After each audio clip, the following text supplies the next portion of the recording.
head trauma, brain trauma. Nah, like I'd rather want him to, be a track star or something, run, lift weights. You can still like do stuff that's more safe than, banging your head against something. But at that same time, I would never take that from him if it's something he wants to do, because I believe in people living life. And if that's something you want to be, because football gave me that camaraderie, that team sport.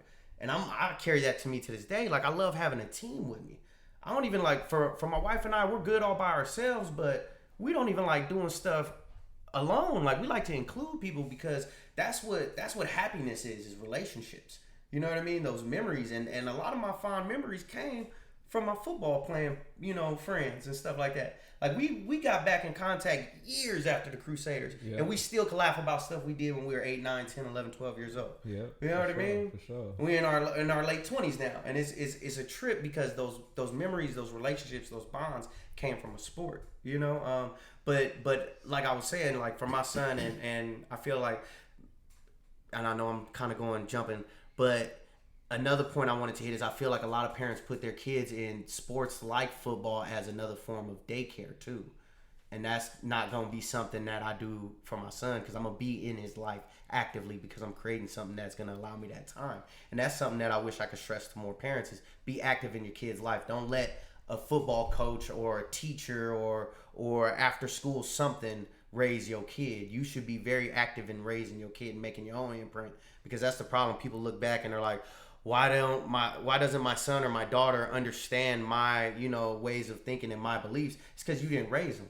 They spent 8 to 10 hours with somebody else learning how to drink, smoke, and cuss. Why would they listen to you? You was gone at work. Yep. And then going back to excuses, that'll be the same parent that come back and make an excuse for why their kid ain't playing. Mm-hmm. Why my kid ain't playing? Do you know that your kid don't come practice at all? Right. No, because you ain't involved. Right. So, yeah. So for our next topic, we're going to talk about something on the lighter side, which is your gym attire. You work gym out. Attire. What is your preference when it comes to what you wear in the gym? I only wear Mike Lee branded clothes. That's it. Sure. No. For sure. Mike Lee Unlimited Fitness. That's right. It's all I wear.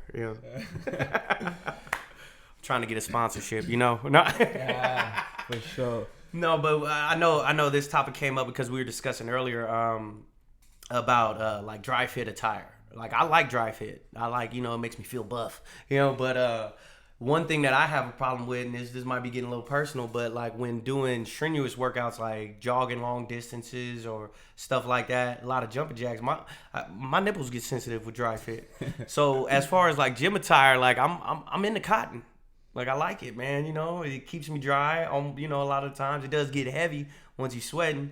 Shout out Josh. Shout out to Josh. But we leaving pools of sweat everywhere. But that's something that's big for me, is comfortability in the gym. So whatever I feel as part of that topic, I feel whatever you can get the most workout in without it distracting you from your workout. That's it. And it kind of going off that same subject, I want to speak towards like, and I know I might get a little judgment on this, but some people be in this gym damn near naked, and it's like, it's not what we're here for. Like, let's work. Like, I get it, ladies and guys, sometimes y'all be wearing this stuff, and I know you guys are like, oh, well, I'm just trying to see my muscle improvement. Like, you could do that at home, because you got people like me who are married men, just trying to get a workout, and I don't need to be seeing, like, they even got those ones where it's designed to go up the crack of the butt. You know what I mean? Like, you went out and bought that for what? Like, you know what I mean? You know what you're doing. Mm-hmm. But, shout out to my wife. I love you, girl. We're going on 12 years this month. Man, congratulations. Yeah, no, for real. So that well, I can't speak too much because I'm one of the guys that I take my shirt off for sure. You be in there with the little spaghetti strap shirts on. You know what I mean? I'd rather just work out without a shirt on. Right. But I'm also not. I'm not the idiot in the gym that's in a commercial gym with my shirt off. Right. See, that's different. I see what you're saying. See, that's different to me. But if you in a we ain't gonna name drop, but you know what I mean? Like you said, a commercial gym. Like, come on, like there's a lot of different stuff going on in there. Like, you know what I mean? Now, if you're in a private, personal gym, you with a personal trainer, stuff like that, yeah, wear what you want, man. That's the benefits of having a personal trainer. Right, you don't see me going naked in the sauna. You know what I mean? But I thought that question was important because it's just where your mind's at. You know, you got to get dressed to go to the gym. So whatever you prefer to put on, how you feel, you know, obviously that's the mindset that you taking even going into the gym. You want to be comfortable. You want to be looking good. You just want to be at your best. Do you take any supplements before you work out? Any pre-workouts or post-workout? Yeah. I take a pre-workout, pro-workout. I even take this, it's called a muscle multiplier, which is an awesome thing. I feel like the muscle multiplier is funny because what it actually does, it helps your body hold on to muscle for longer. And you see some people, they like, oh, so I don't got to work out if I use it. I'm like, well, you got to build some muscle before you can hold on to it, right? But for me, I love pre-workout because it gets me going. I go longer, you know, and get more of a workout in.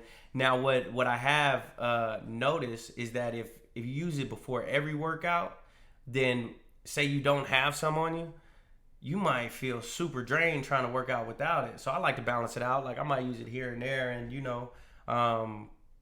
Sometimes and sometimes not, you know, just to keep that balance because our bodies are amazing, man, and they start building that, you know, what's the word I'm looking for?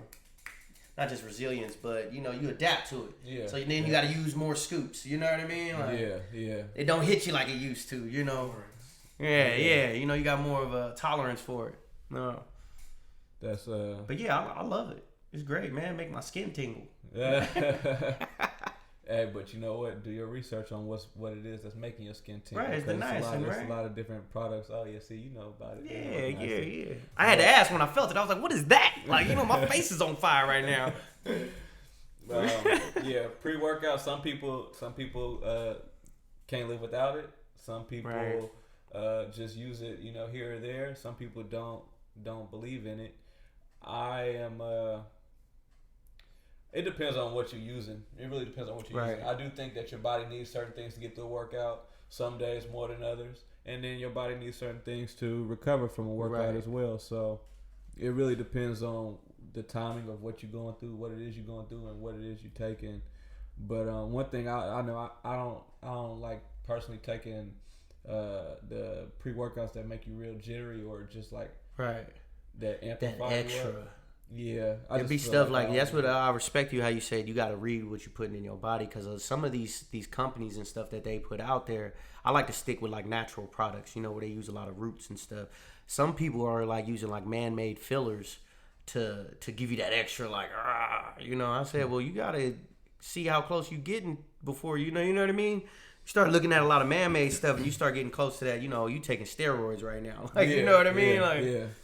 Now you definitely got to do your research, but you know the main thing is you find a routine that will get you through your fitness. Right. You know, because on one end I don't do the pre-workout, but I drink coffee, so that's a pre-workout. It's caffeine. It's hella caffeine. So yeah, we all have certain things that we may use or don't use. So you had mentioned that you train at 24 Hour. That's one of the gyms you train at. I train at Mike Lee Unlimited Fitness. Well, you always stand here. Yeah, no, I do get it in early morning at 24. Okay, and so the reason why sometimes late night is because and I didn't bring that up to throw 24 under the bus, but I know in more cases than not when you have larger gyms, it could be anywhere. The hygiene that you see in gyms may not be great. What's your opinion on gym hygiene? What makes a gym have good hygiene, or what's bad hygiene for a gym? You know, it's I think that goes back to like how you were talking about a loser mentality and mindset. And what's sad is that people who pay more for their gym membership usually have cleaner gyms. And it's not just because workers are going around cleaning. It's because usually the people who can afford to pay for a higher gym membership are people who are more well kept, who are people who like take care of things and aren't just as sloppy. Whereas some people will pay a cheap price and they'll go in and treat it worse than they treat their house. You know what I mean? Just reckless nastiness. You know what I mean? Like, and some people just nasty. So that's something that's big for me. Gym like hygiene. It is.